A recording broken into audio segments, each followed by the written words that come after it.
Hey! You're Yuna's teacher!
Yeah, last year!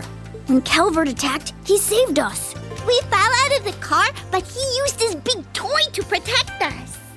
Juna was with us when it happened.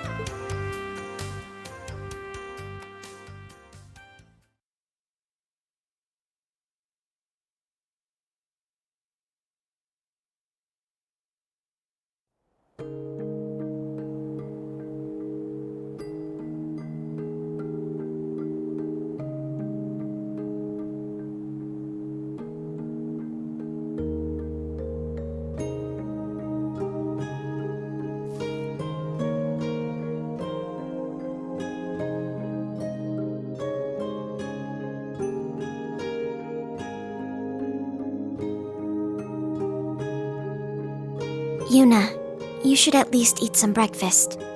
I brought you some porridge Sandy made. Louise and Jessica are worried too. And not just them. The entire branch campus is concerned for you. Ourselves included, of course. Why? Why didn't you two go with Instructor Rean? Didn't you want to go? Of course we did, but we didn't think it was right to leave you behind. You may already be aware, but I was originally meant to attend the main campus. I would follow the same path as the other members of the Vander family in serving the Imperial family. I never once doubted that I would one day be given the honor of being appointed aide to Prince Cedric. However, last fall, the government suddenly decided to relieve the Vander family of its duties. The honor of protecting the royal family should not be monopolized by the nobility, they claimed. My brother was then shipped off to the outskirts, my father and uncle buried in military busy work, and I suddenly found my life's purpose gone. And so I made a rash decision and switched to the branch campus at the last minute. Kurt. To be perfectly honest, I barely knew a thing about Crossspell before this trip. At first, I thought being annexed into such a powerful country as Erebonia would be a relief to Crossspell citizens. However, pride in one's home isn't that simple. Compared to the helplessness you and the people of Crossspell must feel, my troubles seem like nothing.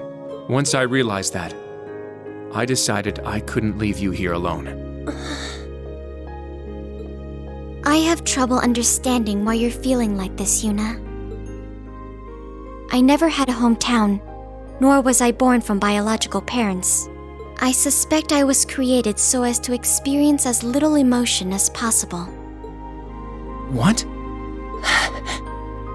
But hearing you last night, I experienced a strange feeling in my chest. Then, Instructor Rean asked if I was okay leaving you here alone, and that is the reason I am still here. Allie.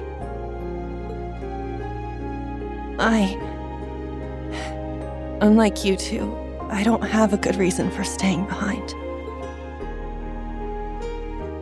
I know what I should do. Regardless of what's going on, I just need to grit my teeth and keep moving. I know that, but my reason is just my own selfishness.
Ah, nothing lights a fire in my breast quite like courage in the face of insurmountable odds. I shall join you on this quest of yours.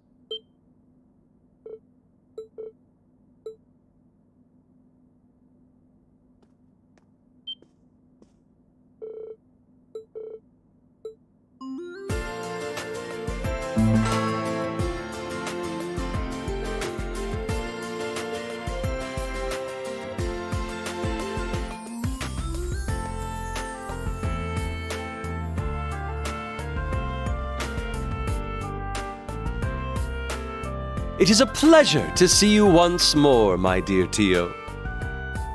Also, I'll have you take care to say my name properly. I am the drifting poet and seeker of love, Olivier. It wouldn't do for passer-by to mistake me for the famed debaucherous Prince of Erebonia. Now would it?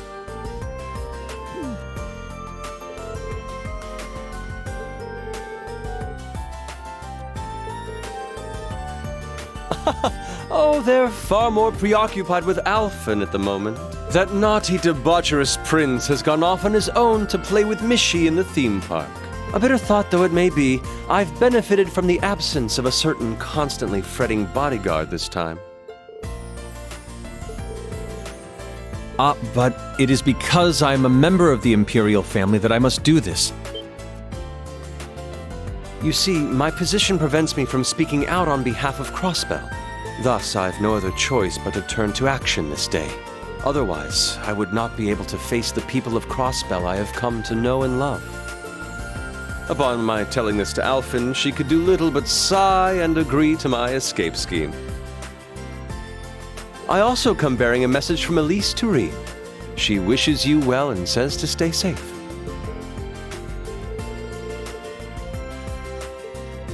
Thank you, Prince Olivert. Class 7 as well. On behalf of Randy, Ellie, and Lloyd, please protect Crossbell from this disaster looming over it. Yes! Yeah!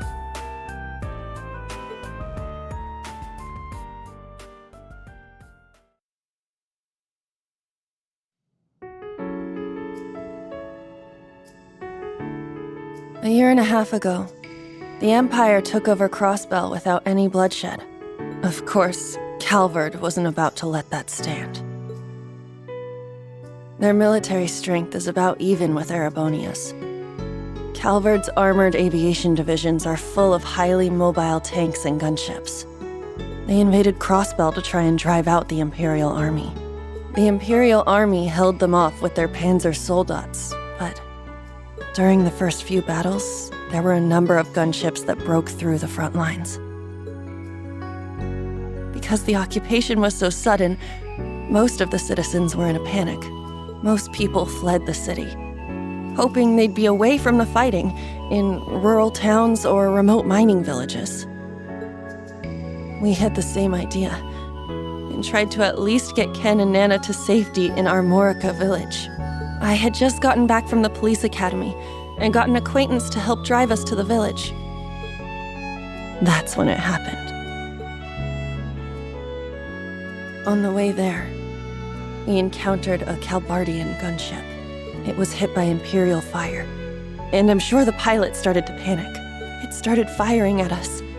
Even though we were clearly not a military transport, our driver tried to maneuver around it, but the vehicle took a hit and we were all thrown out of it. It was frustrating. I felt so powerless. All my training at the police academy didn't help one bit. I threw myself on top of Ken and Nana, swearing I'd make sure at least they survived. And then a gray shadow swooped down on us. It looked like a giant statue of a knight had come to life. With one swing of its sword, it cut off the gunship's rotor, letting it land a ways away. And just like that, we were saved. Are you all right? Is anyone injured? I heard the voice of a young man coming from inside the giant knight. I found out later. That was the first official mission of the man now known as the Ashen Chevalier.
Leave it to me. It's my turn! It's my turn! Leave it to me!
There!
This one's tough.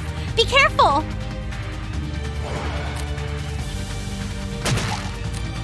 Sorry! Leave it to me. I shall prepare a glittering stage. Gather above me, great Septian power, and erupt a magic star! Did you enjoy the show?